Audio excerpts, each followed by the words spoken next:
Hello, আসসালামু আলাইকুম। সবাইকে ঈদের শুভেচ্ছা, ঈদ মোবারক।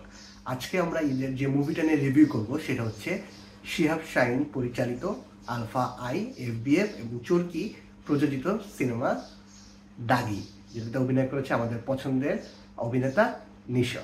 তো দাগি কেমন হয়েছে? আমি অন্য ছবি বরবাদের সাথে দাগির তুলনা দিব না, কারণ দুইটা সম্পূর্ণ দুই জনরার মুভি। যারা বরবাদ দেখেছে তাদের কাছে বরবাদ খুবই ভালো লেগেছে, যারা দাগি দেখেছে, যারা এই জনরা পছন্দ করে তাদের কাছে ভালো লেগেছে। একটা কমার্শিয়াল ফিল্ম আর একটা বলতে গেলে আমি মনে করি আর্ট ফিল্ম টাইপের, ঠিক আছে? তো দাগি সিনেমাটা কেমন হয়েছে সেটা নিয়ে আসি। প্রথমে আসি গল্প। দাগির গল্প অসাধারণ। দর্শক যারা ফিমেল অডিয়েন্স আছে বা যারা একটু স্লো মুভি বা স্লো গল্প দেখতে চায় তাদের কাছে দাগি খুবই ভালো লাগবে। এবং নিশোর অভিনয়, কি বলবো, নিশো এমনিতেই ভালো অভিনেতা, কিন্তু দাগি সিনেমাটা পুরাই ফার্স্ট টু লাস্ট টেনেছে নিশো। নিশো নিশো নিশো, প্রথমে নিশো, পরে নিশো, শেষে নিশো। নিশো ছাড়া দাগিতে তেমন কারো কিছু সেভাবে চোখেই পড়েনি। তো প্রথমে নিশো নিয়ে আসি। নিশোর ক্যারিয়ারের সেকেন্ড মুভি, প্রথম ছিল তুফান, রায়হান রাফি। তারপর 2 বছর একটা গ্যাপ ছিল, তারপর নিশো আমাদের কাছে দাগি নিয়ে ফেরত আসে। হ্যাঁ, তো দাগি সিনেমার গল্প যেরকম ছিল সেটা আমরা ট্রেলারে দেখেছি যে নিশো একজন দাগি আসামি থেকে 14 বছর জেল খাটে। কি জন্য জেল খাটে সেটা আমরা মুভি দেখলে জানতে পারবো। এবং জেল থেকে আসার পরে সেই একজন আসামিকে যে সমাজ বাঁচতে দেয় না, ভালো হতে দেয় না, সেটাই এখানে প্রতিফলিত হয়েছে। যে একজন আসামি তার যে অন্যায় করেছে সেটা ভুল বুঝে সে বাকি জীবন ভালোভাবে কাটাতে চায়, কিন্তু সমাজ সেটা দেয় না। যার চরিত্রে একবার দাগ লাগে তাই ওই দাগটা সবসময় থেকে যায়। দাগিতে এটাই প্রতিফলিত হয়েছে। তো নিশোর অভিনয়ের দিক থেকে দাগি পারফেক্ট। এরপর যদি আমি নায়িকা নিয়ে আসি, এখানে 2টা নায়িকা ছিল। প্রথম ছিল লিড চরিত্রে তমা মির্জা এবং বিশেষ চরিত্র ছিল সুনেরা। তো আমি যদি সুনেরা নিয়ে বলি, আমার কাছে তমা মির্জা থেকে সুনেরা অভিনয় ভালো লেগেছে।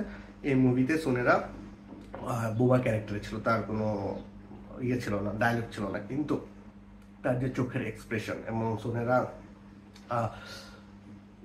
যে হাসলে চোখ হাসে এবং সুনেরা যে অ্যাক্টিংটা করেছে সেটা দর্শকের মনে আমি আশা করি দাগ কেটেছে বা কাটবে। আর যদি তমা মির্জার অভিনয় নিয়ে আসি, সে তমা মির্জা অ্যাজ ইউজুয়াল ন্যাচারাল অভিনয় করে, এখানেও তেমনই করেছে। এবং তমা মির্জার বিশেষ কিছু এখানে করা ছিল না, কারণ পুরো সিনেমাটাই তৈরি হয়েছে নিশোকে নিয়ে, বাকিরা এখানে সাইড ক্যারেক্টার। তো তমা মির্জা তার অভিনয়ে ভালো করেছে। এরপরে যারা সাইড অ্যাক্টর আছে তো ওরাও ভালো করেছে এখানে। তো বাকি 3-4 কোটি বাজেটের একটা সিনেমা, তো ওই হিসেবে আমি যদি বলি তাহলে খারাপ হয়নি। এবং যেহেতু বরবাদ ম্যাসিভ সিনেমা, অনেকগুলো হল পেয়েছে, দাগি বেশি হল পায়নি, 14টার মতো। তো সিনেপ্লেক্সে দাগি বরবাদের পরেই ভালো চলছে। হ্যাঁ, তো আশা করি দাগি আপনাদের ভালো লাগবে, যেহেতু স্যাড এন্ডিং দাগিতেও, বরবাদেও স্যাড এন্ডিং ছিল। তো যারা একটু ইমোশনাল টাইপের তাদের এই মুভিটা দেখা উচিত। আশা করি ভালো লাগবে। এবং নিশোর ক্যারিয়ারে যেহেতু 2টা মুভি করেছে, সুরঙ্গ এবং দাগি, আমি মনে করি যে তার ক্যারিয়ারের বেস্ট মুভি এই দাগি। সুরঙ্গ ভালো ছিল, কিন্তু সুরঙ্গ হচ্ছে দাগির অভিনয়টা ভালো হয়েছে। যদি ডিরেক্টর শিহাব শাহীন নিয়ে আসি, শিহাব শাহীন নাটকের ডিরেক্টর, সে সিনেমায় এসেছে, সে অনেকগুলো ওটিটিতে ওয়েব স্ট্রিম করেছে। তো কিন্তু তার কাজের মধ্যে কিন্তু ওই ধাপটা দেখা যায়। মানে আমরা দাগি সিনেমাটাকে ফুললি কমার্শিয়াল ঈদের ফিল্ম বলতে পারি না, একটু ওয়েব ফিল্ম টাইপের একটা ধাঁচ এসে পড়েছে এবং একটু স্লো হয়েছে মুভিটা। কিন্তু আপনি একবার যদি গল্পে ঢুকে যান তাহলে আপনার আশা করি মুভিটা খুব ভালো লাগবে।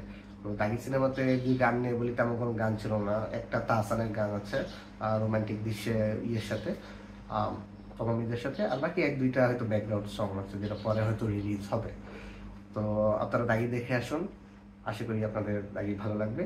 আর নেক্সটে আমি হয়তো জঙ্গলি রিভিউ দিব, জঙ্গলি সিনেমা দেখে। তো আমাদের পাশে থাকুন, লাইক করুন, সাবস্ক্রাইব করুন এবং আমাদেরকে ভালো ভালো কন্টেন্ট করার জন্য উৎসাহিত করুন। ধন্যবাদ।